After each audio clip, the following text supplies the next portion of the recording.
Welcome to the journey of becoming. I'm your host, Karrie Mitten. Before we get started, a quick question. Are you ready to break through to your next level? Uplevel Your Life Consulting is where executive success meets soul aligned strategy. If you go deep to unlock the part of you that's ready to surrender, embrace the unknown, and come home to who you truly are. And now, on with the show. Today we have with us Joanna Shakti, founder of Ecstatic Intimacy, a transformational relationship and intimacy company that helps men, women, and all gender expressions reconnect with their authentic selves and create profoundly loving, deeply intimate, and soul aligned relationships through coaching, events, and programs rooted in masculine feminine dynamics and spiritual embodiment. After a successful but unfulfilling corporate career, Joanna followed a divine calling to step into her true purpose. Now, with over 30 years of experience and certifications in Tantra, journey work, yoga, and visionary leadership, she empowers others to move from successful but exhausted to turned on in life, love, and business. Her journey is a living example of what's possible when you stop performing and start becoming. Joanna, welcome to the show. Thank you, Karrie. I'm super honored to be here. We're so excited to have you here. And I was excited to have you on because this can be an interesting conversation. If people are not open to flow or open to the understanding of what this really is. So tell me exactly what it is that you do.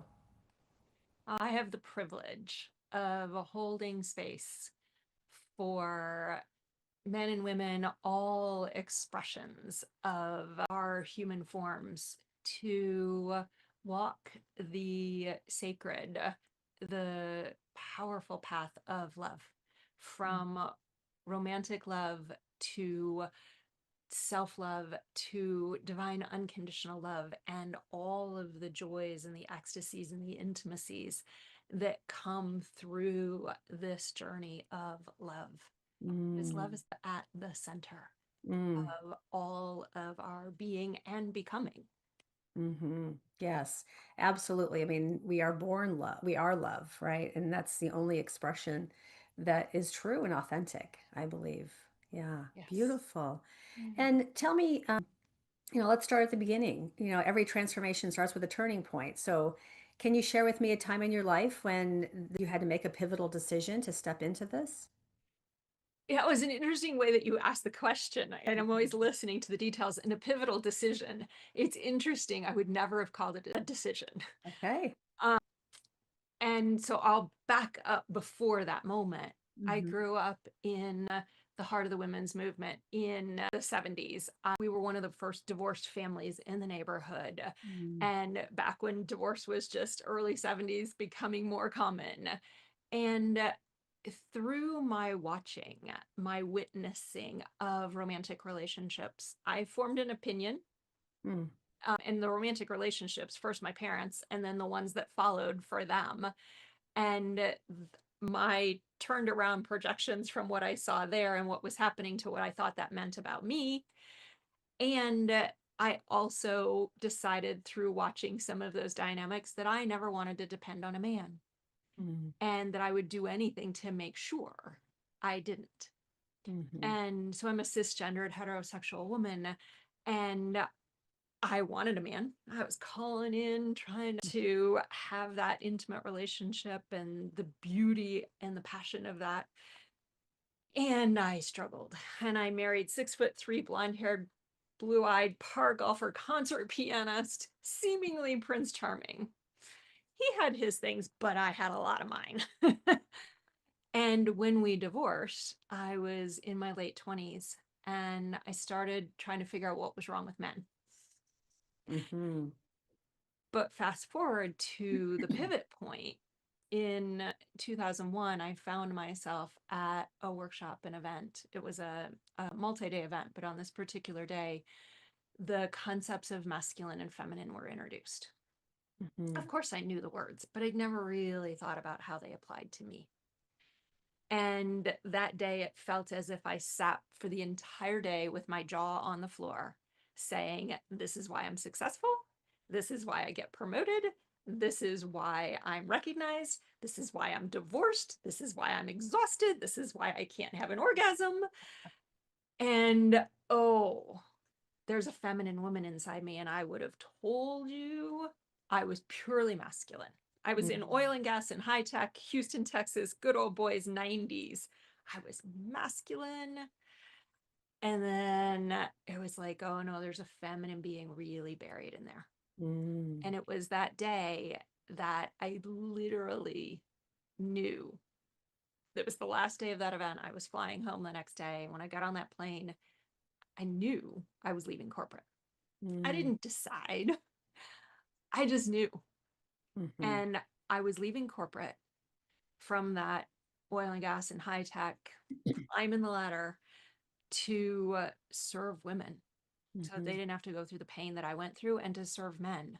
So they didn't have to go through the pain that I put men through, Mm. and all of the conditioning that we've dealt with. And of course, then as I deepened in this to understand the spectrum and the flow of that across different embodiments. But for me, because I sit on that feminine and female end of the spectrum, to really be able to hold those two aspects in Mm. a way that we could be happy together, be in love together, be alive together, be passionate together, be vulnerable and tender together. Mm-hmm. So, a little over a year after that workshop, I woke up and I went, oh, this, and this are all aligned. Today's the day, or Mm. it's the time. From that moment to, it was, Mm. it was a few weeks before I resigned, but Yeah. none of it was a decision. Yeah. And I think that's a key thing, is I just knew. Yeah, I love that. And, I say decision because a lot of our listeners maybe don't understand that there's a soul's calling. Uh-huh. And when your soul is calling you, if you don't answer, this is when we spiral into the depression, the anxiety, the stress, the fear, the worry, the doubt, right? And yeah, so decision is really kind of on our human journey of, yes, I'm being called into something here. I'm being called into a higher ground. I am called into becoming or unbecoming, as we talked about earlier, right? Yes. And the decision is, you know, I'm leaving corporate America to go listen to my soul's calling. Yeah, it's interesting. If I would say the decision point, really the only decision point was to say yes to myself. Yes, correct. Like was it was almost the choiceless choice. Mm-hmm. And I know what you're talking about, because there's been certainly points along the way where I'm like, oh wait, I'm not letting myself open and expand. But Mm-hmm. that first moment, I would never, ever, ever have imagined in a Yeah. million years I Yeah. would stand on stage and talk about love and relationships and sexuality. Right. Not in a bazillion years with my MBA and my electrical engineering degree. And it's exactly what I needed to be here. That's right. That's right. Because if you didn't experience that type of life and that, unbecoming, I guess, right, then you wouldn't be where you are today to support so many men and women who really don't have a relationship with that inner guidance and that soul's calling and the self-love expression, right? And that's beautiful. I love that. Mm. So, share with us. I mean, leaving corporate America. I have a lot of listeners who are in corporate America now, and they do have a soul's calling, or they're being called into something more, and they can't, or they're not quite hearing what that looks like. Maybe it's unclear still, but yet they know there's something more. There's going to be obstacles along the way. So, share with us maybe one of the biggest obstacles or challenges that you faced on your journey and how you overcame it. Yeah. I, there's two things that are pulling me as you ask that Mhm. question, and Yeah. going back to like the decision to Hmm. leave corporate and that aspect of it, and then where were the challenges kind of along the way. Sure. Because in that first part, I don't know how this could possibly be true, but there weren't significant challenges. And yet I do, on some level, when I've reflected, is there was such a lightning bolt, I guess, if you will. Mm. And I think that you asked me before we got started what lights me up. Hmm. And I think that's the thing. If we pay attention to what lights us up? Where do we come alive?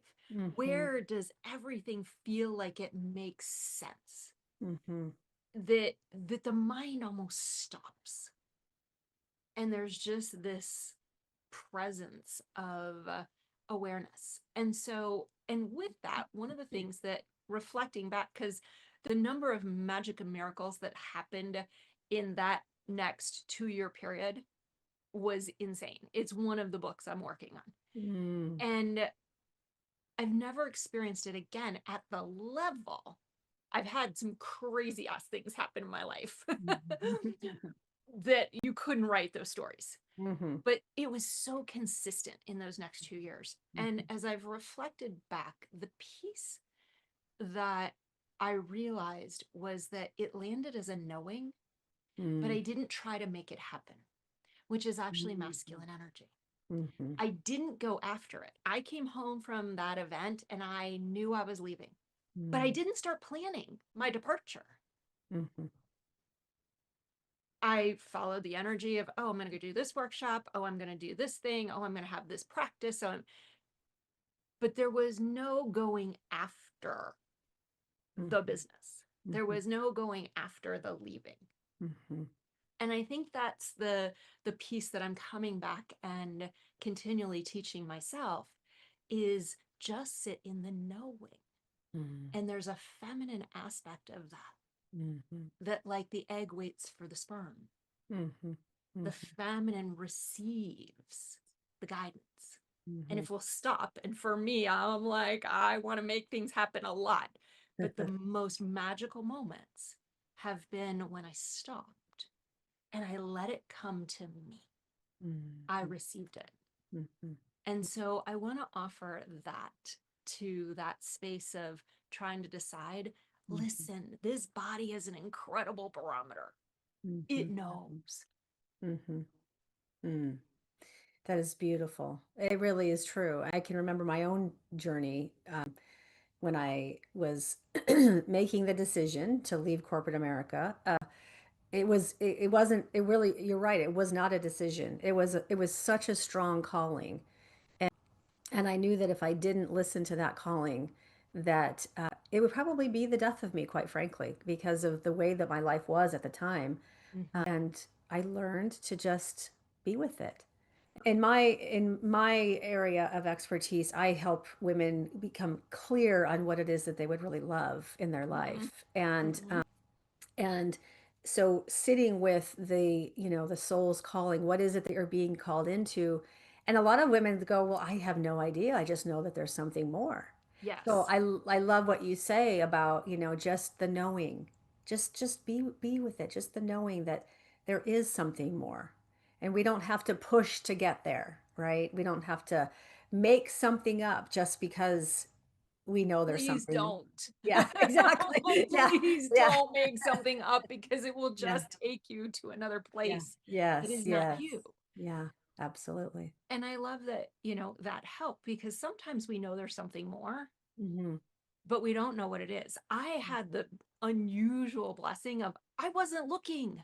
Hmm. I was Hmm. trying to figure out my relationships and why I struggled with, some of my confidence, and I struggled with, but I had no intention, no thought that I was leaving corporate. I Hmm. didn't think I was going to change my life. It Hmm. showed up for me. And Hmm. so it's really different than, oh, we've got the nudge that Hmm. something's different Hmm. Hmm. or wants to be different. And then we have to go into that listening Hmm. process, which is what you're describing. Yeah. That's so beautiful, is to help women and people really open up to what is that light inside Yeah. me. Yes. Yes. Beautiful. Yeah.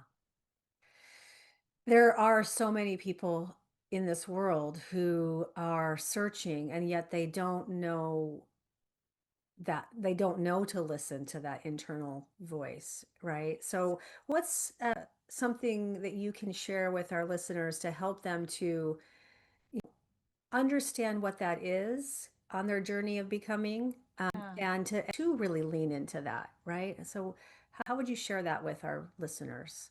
absolutely. So a lot of the context of my work is relationship, and particularly a lot of people come in looking at the dynamics of romantic relationship, whether they're single and looking for someone or they're in a relationship and it's not the way they want it to be. Mhm. And so often we're trying to solve the relational dynamic. Mhm. We're trying to figure out, why am I not attracting? Why are we not communicating? Why is our sex life not the way that we both believe it could be? Mhm. And those relational questions, we try to solve them at the level of relationship. Mhm. But the real answers lie within the two souls, the two beings that are having that relationship. Mhm. And so what's happening between them is really related to what's happening within them.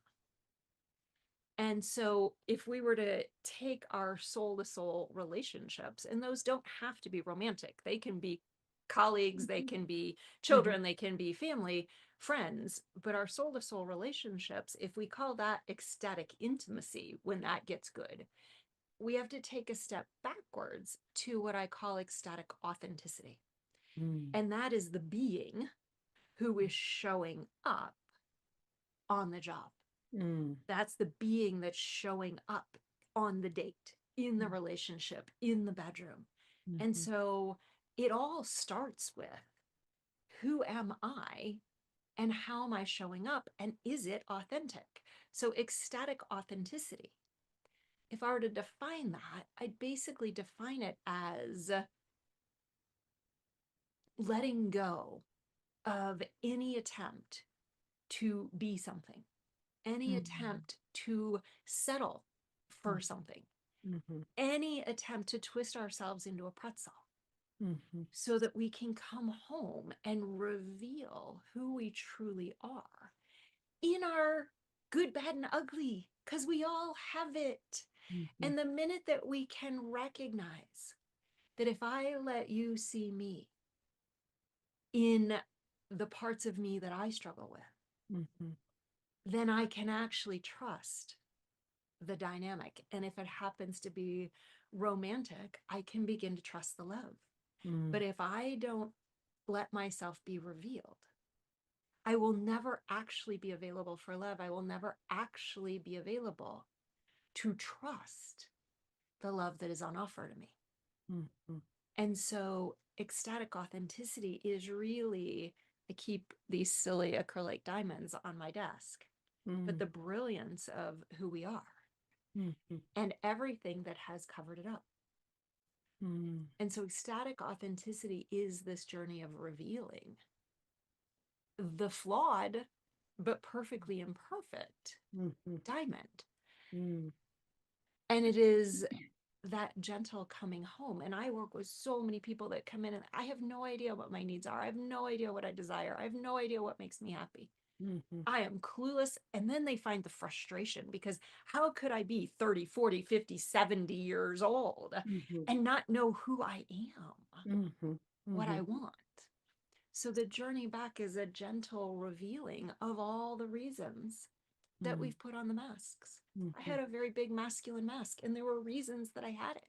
Mhm. So tending to those parts of myself so I can let go Mhm. of what was never me. Mm. So we have to remove what blocks us from hearing, seeing, feeling Mhm. the authenticity within. Mm. Beautiful. I love that. I love that silly acrylic diamond, you know, imagery, because you know we don't find diamonds beautiful in nature. We, you know, in the true authentic Right. piece that they are, right? They're not who they are. I mean, they're not perfectly beautiful, and we get to, you know, dust it off, and the world tends to shape us up, but in reality, who we really are is that beautiful rock that we found in the side of the mountain. Yes. And Yes. I love that. I love that. So tell us what's next for you on your level of your Mm. journey of becoming. Yeah. There has been for me a continual revealing.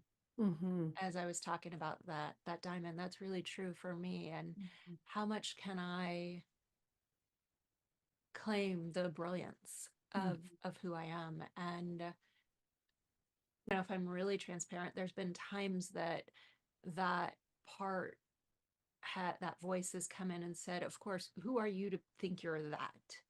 mm, And even even journeying through shame, that's mhm, too big, that's too much.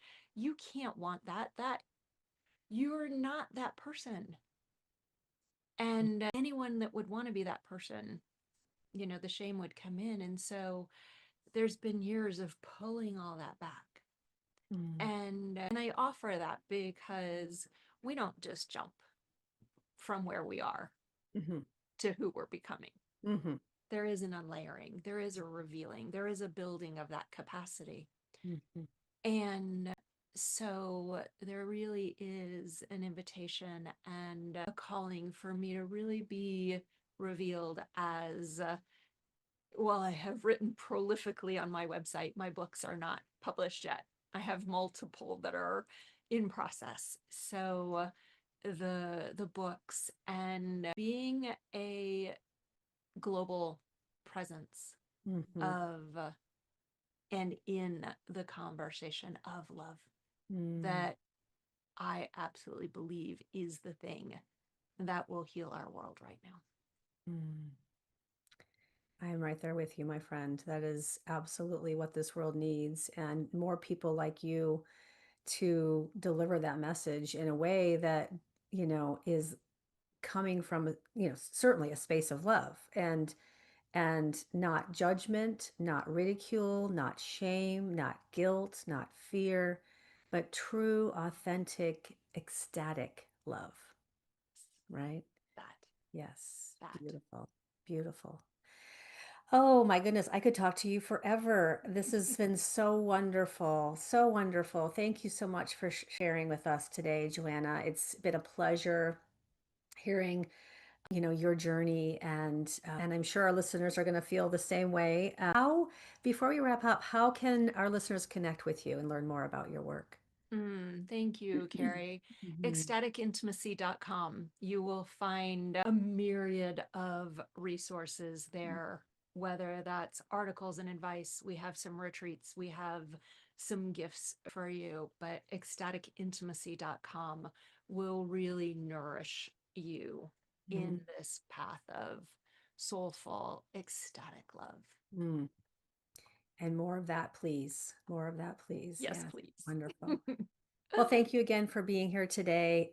I know your story is going to resonate with our listeners and feel empowered to and ready to take action on their soul's calling and their journey of becoming. So, for everyone tuning in, remember your journey of becoming starts with one brave step. So, take it today. Until next time, keep embracing your transformation. Take care for now.